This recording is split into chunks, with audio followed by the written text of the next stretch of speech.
Тэр бол дэлхийн хамгийн хүнд жинтэй, хамгийн хүчтэй могой. Ялангуяа ногоон анаконда. Насанд хүрсэн анаконда 250 кг хүртэл жинтэй байдаг. Энэ нь бараг 3-4 насанд хүрсэн том хүнийг давхар л хэмжээ. Би нэг бүдүүн, заримдаа хүний дэш бүдүүн байх нь байна. Могоо бодгон нийвэл бид хортоо гэж боддогч анаконда бол хортоо могоо биш. Түүний гол зэвсэг нь асар хүчтэй булчинлэр байдал юм.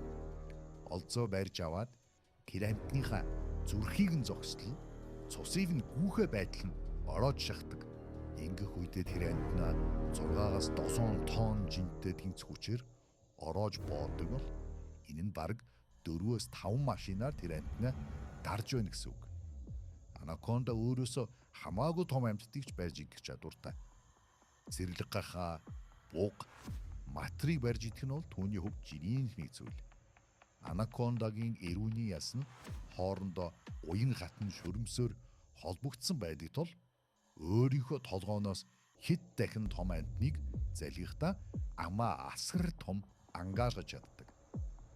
Өөрийн газар дээр хүнд биенээсээ болоод удаан хөдөлдөг ч гэсэн усан дотор тэр бол жинхэнэ алуурчин. Усан дотор 10 минут амьсгалаа түгжиж чаддаг болохоор олзоо гиндүүж дайхад маш тохиромжтой. Харин нэг удаа том амьтан идсэн байхад анаконда хэдэн сарын турш дахин хоол идэхгүй байж чаддаг. Горилла гэдэг энэ сарамгчин бол байгаль дэлхий дээрх хамгийн хүчтэй хөхтөн амьтдын нэг юм. Түүний бяр хүч нь үнэхээр гайхамшигтай. Насанд хүрсэн эрэгчин горилла дунджаар 135-аас 200 кг жинтэй байдаг ч гэсэн энэ жингийн ихэнх хөв нь зэвэр булчин байдаг. Тэдний цээж нь хүнийхээс хамаагүй өргөн. Гарны булчин асар их хүч гаргахад зориулагдсан байдаг. 6-аас 9 том хүнийг нийлүүлсэнтэй тэнцэхээр бяг тэнхээтэй. 815 кг-аас 1000 кг хүртэх хүнд зүйлийг өргөж чадна. Энэ нь бол нэг жижиг суудлын машиныг газараас хөндийрүүлж чаднаа гэсэн үг. Горилла зөвхөн гараараа биш, эрүүнийхээ хүчээр үнэхээр гайхагддаг. Тэдний хаз хүч нь арслангаас 2 дахин их гэд боддоо. Харин хүнийхээс бараг 9 дахин их. Тийм болохоор бүдүүн хулс модыг үндэстэй юутаа зүгээр зажиж орхидог. Та бид яг одоо тэр хамгийн хүчрхэг нүсгэр биетэй бараг л амьд танк гэж хийж болохоор амтныг харж байна. Энэ бол хэрс. Насанд хүрсэн цагаан хэрс дунджаар 2300 кг-аас 3600 кг жинтэй байдаг. Ингэхээр тэр бараг 3 ширхэг жижиг суудлын машинтай тэнцэнэ гэсэн үг. Тэд энэ их нүсэр жингээ ашиглаад ямар ч саадыг дайран гарах мөргөх хүчтэй байдаг. Хэрс харахтал хүнд нүсэр удаан мэд боловч амтан руу хурдтай дайрч чаддаг. Цагт 40-оос 50 км хүртэл хурдлаж чаддаг ийм нүсэг хүнд жинтэй амтан энэ хурдаараа нэг жижиг суудлын машиныг мөрөглөөхөд бол төвггүйхэн хөмрөөд хайчихна. За модыг бол бүр үндсээр нь булах татна.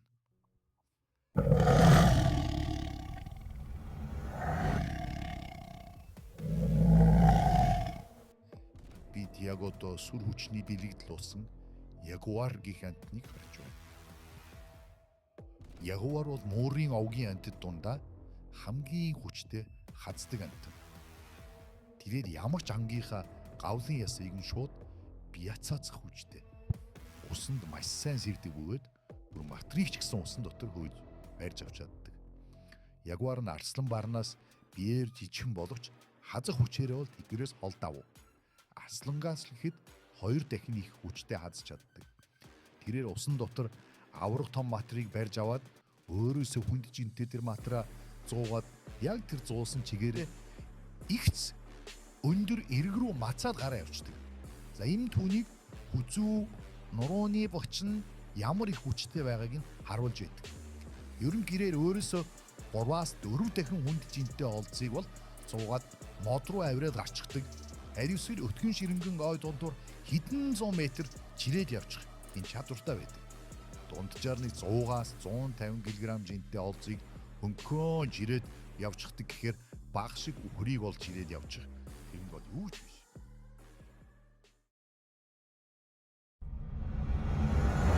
Эд сая дэлхийн хамгийн хүчтэй том биетэй арааднуудын тухай ярьлаа.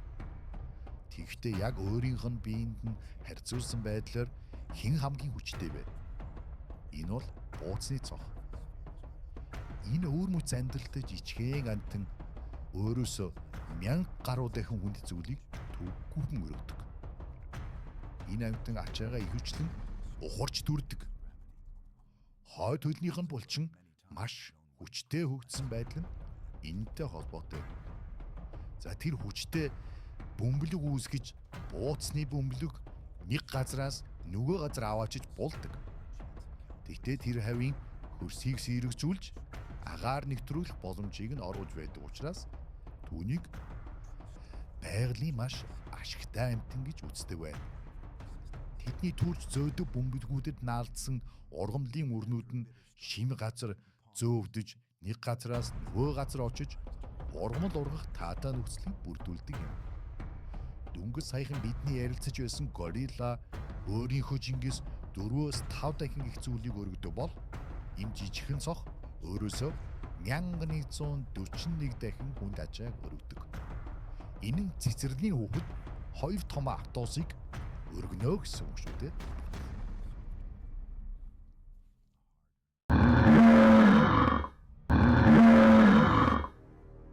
Хүн харахад болов тайван амтан боловч үнэндээ Африкийн хамгийн аюултай асар их бяр хүчтэй амт. Энийг бол усны үхэр.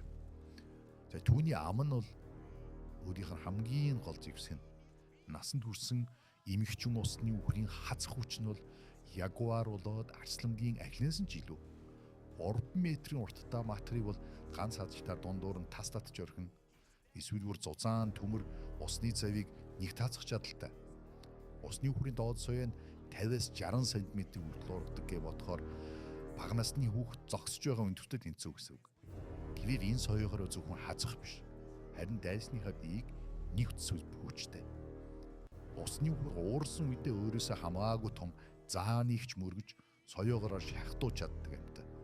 Усны үхэр усанд сэлдэхгүй харин голын ёроолоор гүйдэл амтай. Энэнийг сонирхолтой. Түүний хөлний булчин асар их хүчтэй болохоор усанд орох тэр даралтыг ч гэсэн сөрж голын ёроолоор маш хурдтай гүйж чаддаг. Сонирхолтой тийм чадвартай амтай. Хөвчийн эзэн хүрэн баавгай гэж бид ярьдаг. Дэлхийн хамгийн хүчрхэг махчаа амьтдын нэг нь хүрэн баавгай яахын аргагүй мөн. Хүрэн баавгай хүзүүсээр нь том сэвгэр байхыг та бүхэн мэднэ. Тэр бол зүгээр нэг өөх биш. Харин булчин юм. Энэ булчин дүүний урд саруунд асар их хүч чадлыг өгдөг. Баавгай энэ булчингийнхаа тусламжтайгаар 500 кг үрдэж интэй том жолоог ганц саруугаараа алгатраад дээш нь аруулж орхино.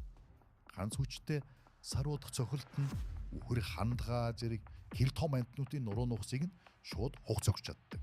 Сонирхолтой нь баавгайг байгалийн экскаватор гэж нэрлэдэг. Тэд ичээгээ засахдаа эсвэл зуранд харгуу барихтаа маш хатуу үндэстэй тийм газрыг бол төвгүйхэн ухдаг. Хумс нь 10 см хүртэл урттай. Маш бат бүх байдаг болохоор энэ ганц удаагийн малтаар асар их хөрсийг зүгээр зайлуулаад экскаватор шиг түрчин гэсэн үг шүү дээ. Хүрэн баавга боовлонгийн бөмбөгийг бяцаацах чадaltaй.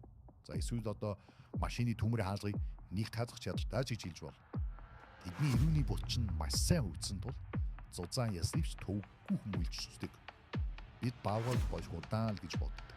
Гэхдээ тэр амт бол маш хурдан амт. Загт 40-оос 50 км хүртэл хурдж чаддаг болохоор дэлхийн хамгийн хурдан гүйч усайн болт бол хажууд нь юу ч биш. Хандгаа, морь энэ шиг ийм хурдан амттуудыг хүртэл бариад л авчаад. Араас нь хөөжгүйсрээ л барьчихна.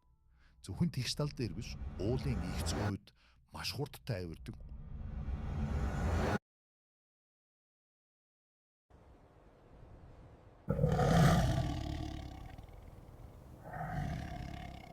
Бид мууравч гистэй гэж өрдөөтэй амт. Хөөрхөн амт.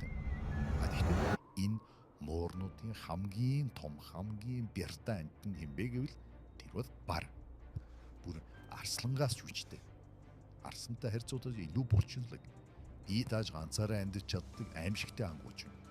Барын диин жингийн ихэнх хувийг цэвэр булчин эзэйдэг. Насанд хүрсэн том бенгалийн бар эсвэл амуурын барууд дунджаар нэг 200-аас 300 кг боловч асар их пэсэлттэй, огцом хурдтай тийм бярт хинхээ хүчийг гаргаж чаддаг. Ганц үсрэлтээр 6-аас 10 м хол харьяаж чадна. Энэ нь хотод 3-аас 4 ширхэг суудлын машиныг зэрэгцүүлж тавиад дээгүүр нь харьяаж гарч байгаатай адилхан. За барын сарууны цохилт нь ойролцоогоор 4.5 тонн ачаатай тэмцэхэр тийм хүчтэй цохилт. Энэ одоо бас л 3 суудлын машинтай тэнцэх хэмжээгээр хүчтэй юмыг одоо дарж цохно гэсэн үг шүү дээ. Нас бий гүйцсэн бүр өдүүн өхрийг гэхэд бол ганц алгадаал нам унгаад. Бар мунж өөрөөсөө хамаагүй хүнд ачааг төвгүүхэн чирээд хол аваач чадaltaй юм да. Жишээ нь тэгэхэд өөрөөсөө 5 дахин хүнд жинтэй зэрлэг өхрийг унгаагаад өтгөн ширэнгэн дондуур чирээд лав авчихдаг. Энийг хүнээр бол 13 дөрүүлээл нийлжиж арай хийж чирж диих тийм хэмжээ шүү дээ.